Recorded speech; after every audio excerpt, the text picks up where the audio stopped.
ሰላም ሰላም ቤተሰቦችዬ እንዴት ናችሁልኝ? በያላችሁበት ዓለም ዳርቻ ሰላማችሁ ብዝዝት ትርፍርፍርፍ ይበልኝ እያልኩኝ እንግዲህ በድጋሚ በሌላ ቪዲዮ መጥቻለሁ። ሰላማችሁ ይብዛልኝ የኛ የጨረቃ ፋሚሊዎች፣ የኛ ቤተሰቦች እንዲሁም የሀይሚ የብሩክ የእንቁዎቹ ቤተሰቦች እንዴት ናችሁልኝ? እኔ የሚገርመኝ የብሩኬ አፍቃሪዎች፣ ቆይ አሁንም ተስፋ አልቆረጣችሁ? እኔ አሁንም ታፈቅሩታላችሁ እንዴ? ጭራሽ እየተዋለዳችሁ ማለት ነው። እየተባዛችሁ ነው የምትመጡት። እኔ እኮ ግርም ይለኛል በነገራችን ላይ ማለት ነው። የእውነት ይሄ ከአንድ ሴት ልጅ የማይጠበቅ ብልግና ነው። የሰውን ወንድ መመኘት፣ የሌላ ሴትን ባል መመኘት ማለት ነው። ከኃጢአትም ኃጢአት ከዝሙትም ዝሙት በላይ ነው። እውነት እግዚአብሔርን ነው የምላችሁ። በጣም ነው የሚደብረው። ለምንድን ነው ተስፋ የማቆርጡት? ቆይ ቢያንስ እንኳን ዱባይ ሄደው እንኳን ከመጡ በኋላ አስቡት። ብሩኬና ሀይሚ የወደፊት ፍቅረኛሞች ባይሆኑ፣ የወደፊት ባልና ሚስቶች ባይሆኑ፣ እቅድ ባይኖራቸው፣ ፕሮሚስ ባይኖራቸው፣ ቃል ኪዳን ባይኖራቸው ሀይሚ ብሩኬን አምና ዱባይ ድረስ ትሄድ ነበር አብረው።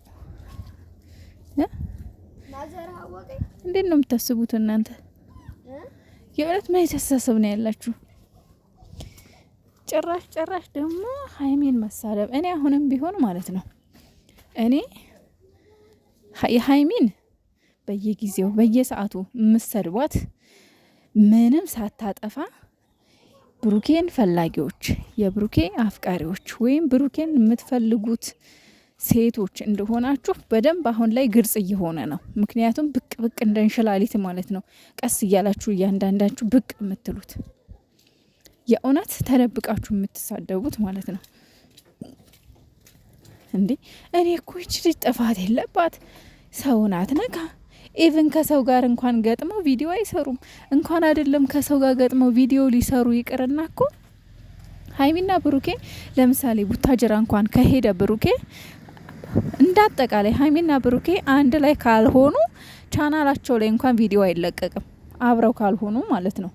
ቻናላቸው ላይ ቪዲዮ አይለቀቁም። ቪዲዮ አይሰሩም ሲጀመር አብረው ካልሆኑ እና ሰውን አትነካ። በሰው አይዲያ አይሰሩ። የሚሰሩት በራሳቸው አይዲያ፣ ፈታ የሚሉት በራሳቸው፣ እነሱም እየተዝናኑ እኛንም እያዝናኑ የሚሰሩት በራሳቸው ሙድ በራሳቸው አይዲያ። ምን አርጋቸው ነው የሚሰድቧት እያሉ እግዚአብሔርን በጣም ጥያቄ ይሆንብኛል። አንዳንዴ ምንድን ነው ለምን የሚሰድቧት? በዛ ላይ ደግሞ ወይ ዩቱበሮች እንኳን ቢሆኑ እሺ እንደው ለሌላ ለፎሎ ለሰብስክራይበር ምናምን ነው ብለን እናስባለን። ቲክቶክ ላይ እኮ ምንም የሚገኙ ጥቅም የለም። ግን የሚሰድቧት ደግሞ በብዛት ዩቲዩብ ላይ የሚሰድቧት ፕሮፋይል የሌላቸው ናቸው፣ ማንነታቸው ያልታወቀ። ምክንያቱም ብሩኬን የሚፈልጉ ሴቶች አካውንት እየቀያየሩ የሚሳደቡት ማለት ነው።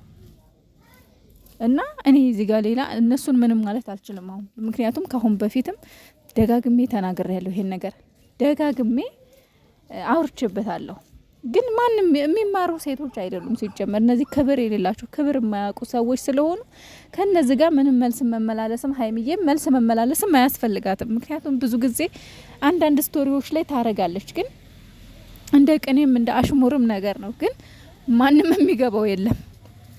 ምክንያቱም አንድና አንድ አላማቸው ሁለቱን ማጣላት፣ ሁለቱን ማለያየት፣ ሁለቱን መረበሽ፣ የሀይሚን ስም ማጥፋት፣ በተመልካች ዘንድ እሷ ዝቅ እንድትል ማድረግ ነው እንጂ ብሩኬን እናገኘዋለን ወይም ደግሞ ብሩኬ የኛ ይሆናል ብለው በፍጹም እንደማያስቡ አይምሯቸውም ውስጥ እንደሌለ እናውቃለን። ግን ምንድነው እሳ አላማቸው ሁለቱን ማለያየት፣ ሁለቱን ማጣላት፣ ሁለቱ መካከል የሆነ ችግር መፍጠር፣ ስልክ መደወል። በነገራችን ላይ ማለት ነው ማንም ሰው በሀይሚና በብሩኬ ዙሪያ ያላችሁ ሰዎች ማንም ሰው የብሩኬና ሀይሚን ቁጥር ሲጠይቋቸው አትስጡ።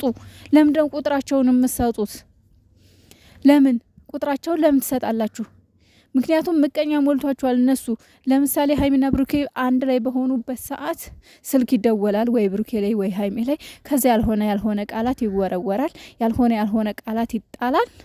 ከዛ በኋላ በሁለቱ መሀል ግጭት፣ ጸብ፣ ጭቅጭቅ፣ ሌላ ነገሮች ይፈጠራሉ ማለት ነው። ምክንያቱም አውቀው እነሱን መረበሽ፣ እነሱን የሆነ ሙድ ውስጥ ማስገባት ነው የሚፈልጉት። አሁን በቀደም ተጣልተው ነበር። እዚህን ደግሞ ሀይሚ ራሷ ስትናገር ሰምታችኋል። ለምን እንደባበቃለን፣ ለምን እንወሻሻለን፣ ተጣልተን ነበር ብላለች። ተኳርፈን ነበር 2 ቀን ምናምን ቻናላቸው ላይ ቪዲዮ አልተለቀቀም ነበር።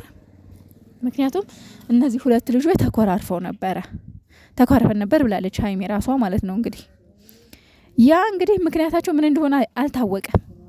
ይሄ ሊሆን ይችላል። ግን አንዳንድ ጊዜ ከካሜራ ጀርባ የተጣሉበትን ምክንያት እዚህ ሚዲያ ላይ አውጥተው አለመናገራቸው በጣም ተመችቶኛል። በጣም ለምን ጊዜውም እንደዚህ ይልመድባችሁ። ስትጣሉ የሆነ ነገር ስትደባበሩ ስትኮራረፉ ሲሪየስ የሆነ ነገር ሲኖር በውስጥ ፍቱት እንጂ ወደ ሚዲያ በፍጹም አታምጡት። እኔ ሚዲያ ላይ ባለመምጣቱ ይሄ በጣም ደስ ብሎኛል፣ በውስጥ መፍታታቸው ማለት ነው። እና ይበቃችኋል፣ በቃ ልጅቷን አትስደቧት። እነዚህ ልጆች አሁን እንደውም ልክ እንደ ትልቅ ሰው እየሆኑ ነው እውነት ለመናገር ማለት ነው። ምክንያቱም ይሄ ነገር በውስጥ መፍታታቸው በራሱ ጠላት ምቀኛ በመካከላቸው እንዳይገባ ያደርጋልና ይሄ በጣም አሪፍ ነገር ነው፣ ደስ ብሎኛል። ግን አሁንም ቢሆን መናገር የምፈልገው ነገር አለ። ያ ምንድነው? ብሩኬ ሀይሚ ለሚሰድቧት ሰዎች መልስ ቢሰጥ ባይ ነኝ። በእርግጥ በተደጋጋሚ ያው አንዳንድ ነገሮችን አውርተዋል በሀይሚና በብሩኬ ለሚፈጠሩት ጉዳይ። አሁንም ቢሆን ብሩኬ የሆነ ነገር ወጥቶ ቢናገር ደስ ይለኛል። በቃ እሷን አትስደቧት፣ አትናገሯት፣ ይበቃችኋል። ከዚህ በኋላ እሷን ለኔ ተውልኝ ብሎ ቢናገር አሁንም ቢሆን በጣም ነው ደስ የሚል እና ለኔ ተውልኝ፣ እሷን አትስደቡብኝ ብሎ አንዴ ወጥቶ ቢናገር ደስ ይለኛል። አንድ ደግሞ መታለች የሆነች መሰንቄሮ ነገር ማለት ነው። ብሩኬን አፈቀርኩ ብላ የብሩኬን ፎቶ ይዛ የምትሮጥ ጥሩ ባል ፍቅር መስጠት የሚችል መስጠት ብቻ ለመቀበልም የሚችል ሚስቱ የምትሰጠውን ፍቅር መቀበል የሚችል ሚስቱ የምትሰጠው ፍቅር ማለት መኝታ ቤት ብቻ አይደለም። በነገራችን ላይ ፍቅር የሚመስለው ብዙ ሰው እንትን ይመስለዋል አይደለም። ሚስቱ አንዳንድ ጊዜ ፍቅር የምትለው ቆንጆ አርጋ ኩክ አርጋ የሚያምር ምግብ አቀራርባ አንተ እንድትበላላት ይሆናል። እሱ ፍቅር ነው። እሷ ፍቅሯን የምትገልጥበት ሊሆን ይችላል። በልቼ መጥቻለሁ ከጓደኞቼ ጋር ምን ከሆነ ተበልቷል። አንዳንድ ሚስቶች ፍቅራቸውን በስራ ነው ኩክ በማድረግ የሚያምር ነገር ሰርተው አቀራርበው ምናምን ነገር አንተ በት እጅን ሰብስበህ ግጠም አድርገህ ስትበላላቸው ነው ደስ የሚላቸው። ከከተ ትገባለህ እንዴ? መቀበል ቢችል የምትሰጠውን ፍቅር ሽሮ ሊሆን ይችላል እኮ ፍቅሯ፣ የሚያምር ጥብስ ሊሆን ይችላል ፍቅሯ፣ የሚያምር ነገር ሊሆን ቡና አፍልታ ምናምን ሊሆን ይችላል እኮ ፍቅሯ። ፍቅር ብላ የምታስበውን ነገር ስትሰጠው እሷ ፍቅሬ ብላ። በነገራችን ላይ የፍቅር ቋንቋ መገለጫ በጣም የተለያየ ነው። የሁሉም ሰው አንድ አይነት አይደለም። አሁን ፍቅር ብሎ አበባ የሚሰጥ ሰው አለ፣ አበባ ደስ የሚለው ሰው አለ። ሚላል ምንድን ነው አንቺ በእናትሽ አስሜን ልታስነሺው ነው የሚል ሰው ደግሞ አለ። ልዩ ነው አሰራሩ። ስለዚህ እናንተ ቤት ያለው ፍቅር ትሰጪ ምንድን ነው የሚሰጠው ፍቅር ብሎ። ስለዚህ የሚሰጠውን ፍቅር ለመቀበል ሞክሩ። እናንተ ስትበሉ ደስ የሚላቸው ሊሆኑ ይችላሉ። እናንተ ቁጭ ብላችሁ ስትሰሟቸው ደስ